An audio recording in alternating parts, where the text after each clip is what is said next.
নমস্কার সবাইকে, ওয়ান্ডার মহুয়ার নতুন একটি ভিডিওতে সকলকে স্বাগত।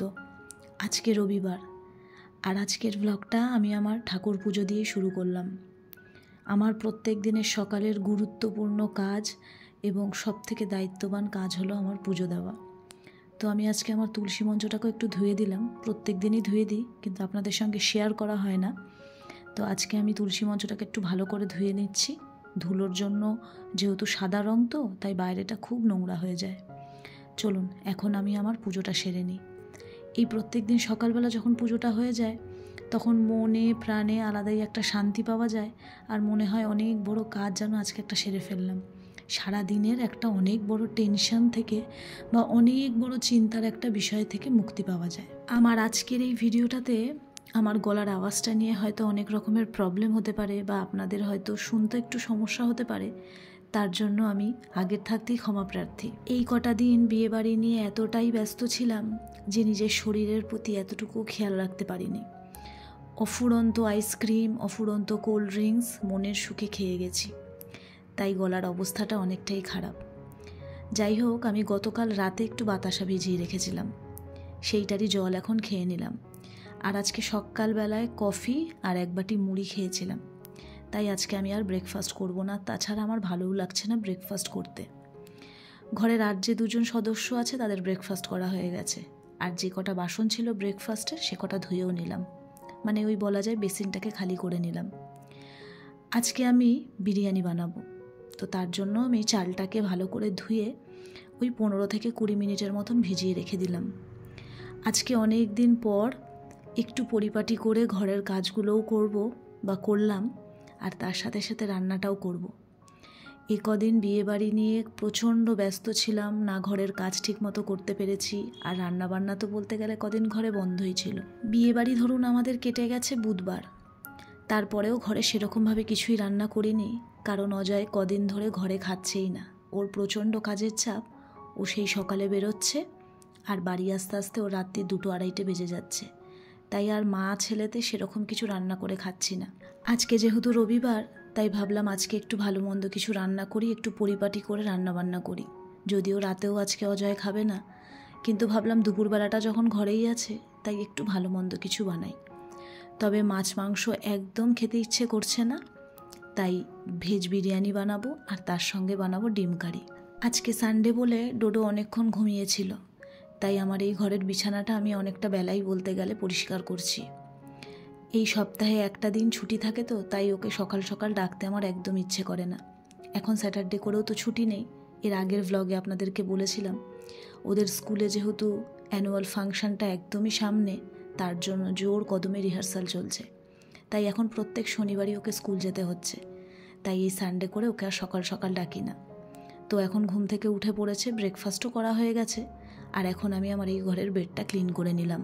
বিয়েবাড়ির এই কদিন তো প্রত্যেক দিন সকালবেলা উঠে কোনো রকম ঘরের কাজ সেরে স্নান পুজো করেই বিয়েবাড়িতে গিয়ে 3 বন্ধু মিলে হাসি ঠাট্টা করে দিন কাটাতাম। কিভাবে যে বিয়েবাড়ির এই কটা দিন কেটে গেল সত্যিই বুঝতে পারলাম না।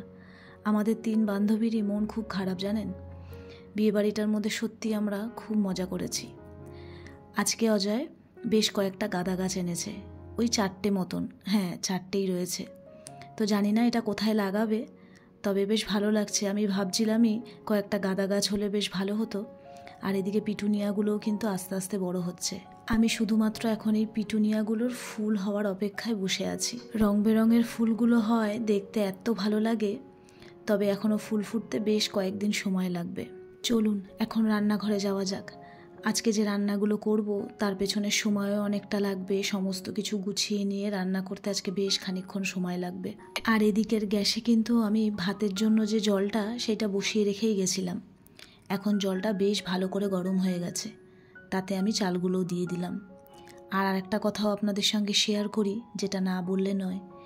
এই ফ্ল্যাটে আসার পরে, আমার এই নতুন ফ্ল্যাটে আসার পরে কিন্তু ফার্স্ট টাইম আমি আজকে বিরিয়ানি বানাচ্ছি। এর আগে ভাড়া বাড়িতে আমি বহুবার বিরিয়ানি বানিয়েছি, বলতে গেলে ভাড়া বাড়িতেই আমার প্রথম হাতে খড়ি বিরিয়ানি বানানোর। কিন্তু এই ফ্ল্যাটে আসার পরও একবারও সুযোগ হয়নি।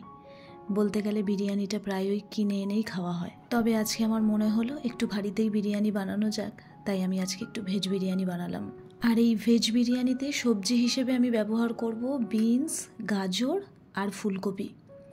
পনির দেওয়ার ইচ্ছা ছিল, কিন্তু পনিরটা আর আনানো হয়নি, তাই জন্য পনিরটা আর দেবো না। হাতের কাছে যে কটা সবজি পেয়েছি সেইটা দিয়েই একদম সিম্পলভাবে আমি ভেজ বিরিয়ানিটা বানাবো। আলুও দেবো না জানেন, কারণ ডিমের মধ্যে তো আলু দিচ্ছি, তাই জন্য আমি বিরিয়ানিতে আজকে আর আলুটা দেবো না। আর আমার রাইসটাও কিন্তু এখানে পারফেক্টলি হয়ে গেছে, ওই 80% মতন কুক করেছি আমি। আর আমার ডিমের কারির জন্য ডিমটাও আমি অলরেডি সেদ্ধ করে নিয়েছিলামই, সেইটাকে এখন আমি ছাড়িয়ে নিয়ে এর মধ্যে এখন আমি নুন হলুদটা মাখিয়ে খানিকক্ষণের জন্য রেখে দেবো। তারপর আমি ডিমটাকে ভাজবো। আর ডিমে আমি যে আলুটা দেবো সেইটাও অলরেডি আমার কাটা হয়ে গেছে। প্রথমে আজকে আমি ভেবেছিলাম ডিম আর আলুটাও আমি এই বিরিয়ানির মধ্যেই অ্যাড করে দেবো। তারপরে ভাবলাম যে না, বিরিয়ানিটা একদমই ভেজ থাক, আর ডিমের কারিটা আমি আলাদা করে করি। এই ডিমের কারিও অনেক দিন পরই আমি বানাচ্ছি, তবে ইচ্ছা আছে এর মধ্যে একদিন ফুলকপি দিয়ে হাঁসের ডিম দিয়ে ডিমের কারি বানাবো, ভীষণ ভালো লাগে। তো আমি ডিমটাতে নুন হলুদ আর একটু গোলমরিচের গুঁড়ো মাখিয়ে নিয়ে খানিকক্ষণ একটু রেখে দিয়েছিলাম। তারপর এখন ডিমগুলোকে একটু ভালো করে ভেজে নেব। ডিমের কারিতে ডিমটা যদি একটু ভালো করে ভাজা হয় খেতে কিন্তু দারুণ লাগে। আজকের বিরিয়ানিটা আমি এই ডেচকিটার মধ্যে বানাবো, বা গামলা, যেটাই বলা হোক না কেন। আমার কাছে এই রকম বড় অন্য কোনো আর জায়গা নেই, তাই এই একটাই অপশান, আর এর মধ্যেই আমি বিরিয়ানিটা বানাবো। তার আগে আমি ডিমের কারির যে মশলাটা সেইটা একদম ভালোভাবে আমি প্রিপেয়ার করে নিলাম। তো মশলাটা একটু ভালো করে কষতে কষতে আমি বেরেস্তার জন্য যে পেঁয়াজটা সেইটাকে কেটে নিচ্ছি। আপনারা অনেকেই আমার বিয়েবাড়ির যে ভ্লগগুলো সেইটাতে অনেক সুন্দর সুন্দর কমেন্ট করেছেন। আমি, আমার আর 2 বান্ধবী আমাদের সকলের খুব প্রশংসা করেছেন।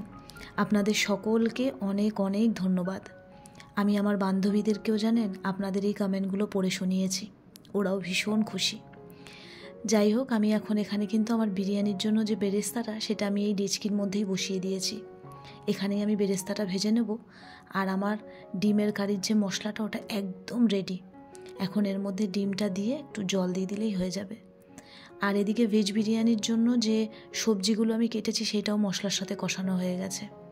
এখন আমি কিন্তু লেয়ারিং করব, যেটা বিরিয়ানির মেন পার্ট।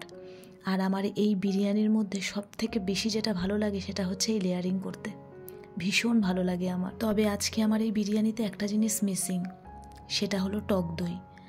টক দইয়ের কথাটা আমার একদম মাথায় ছিল না। জানি না বিরিয়ানিটা খেতে কীরকম হবে, বিরিয়ানি মানেই একটু টক দই লাগে। তো আজকে টক দই ছাড়াই বিরিয়ানিটা বানাচ্ছি। অজয়কে একবার ফোনও করেছিলাম, কিন্তু অজয় অনেকটাই দূরে আছে, ওর আসতে অনেকটাই দেরি হবে।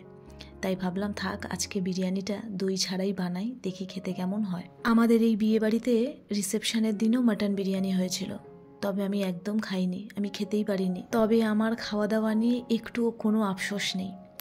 আমরা এই 3 বন্ধু মিলে এই কটা দিন যা আনন্দ করেছি সেইটা আমার কাছে চিরজীবন একটা স্মৃতি হয়ে থাকবে। বিয়েবাড়ি কাটিয়ে আমরা যে যার আবার জায়গায় চলে গেছি, আবার যে যার কাজে ফিরেছি, তবে আমাদের এখনও কিন্তু মনটা একটু খারাপ। আমার যে বান্ধবীর ভাইয়ের বিয়ে, মানে যে জয়পুর থাকে, কালকে অনেক রাত অবধি ওর সঙ্গে ফোনে কথা বলছিলাম, ওরও মনটা খুব খারাপ। এই আসবে আসবে বলছিল, আর এর মধ্যে এসে বিয়েবাড়ি কাটিয়ে আবারও বাড়িও চলে গেছে। আবার 3 জনের একসাথে দেখা হতে হতে প্রায় ওই 1 বছর কি 1.5 বছর। তো যাই হোক, আমার কিছু গুড় আনা হয়েছিল। আমার প্রত্যেক দিনই গুড় লাগে, যেহেতু আমি কাঁচা হলুদ দিয়ে গুড় খাই, তো গুড়টা আমার আনাই থাকে, এনে ফ্রিজে রাখা থাকে। আর এই দেখুন আমার আজকে বিরিয়ানির একদম ফাইনাল লুকটা। আমি ভাবতেই পারিনি আমার বিরিয়ানির রাইসটা এতটা ঝরঝরে হবে। এতদিন আমি বিরিয়ানি বানাচ্ছি, আজকে ফার্স্ট টাইম আমার বিরিয়ানির রাইসটা একদম পারফেক্ট, আপনারা দেখতেই পাচ্ছেন। তো চলুন এখন গরম গরম সার্ভ করব। আর একটা কথা, আমি কিন্তু এর মধ্যে একটু সয়াবিনও অ্যাড করেছি। ভেজ বিরিয়ানিতে কিন্তু সয়াবিনটা খেতেও দারুণ লাগে। আজকে অনেক দিন পর আমরা 3 জনে একসাথে খেতে বসলাম। আর আজকের ভিডিওটাও কিন্তু আমি এখানেই শেষ করব। আপনারা সকলে ভালো থাকবেন, সুস্থ থাকবেন। আর এই ভিডিওটা আপনাদের কেমন লাগলো আপনারা কিন্তু অবশ্যই জানাবেন। আপনাদের সঙ্গে আমার আবার পরের ভিডিওতে দেখা হবে।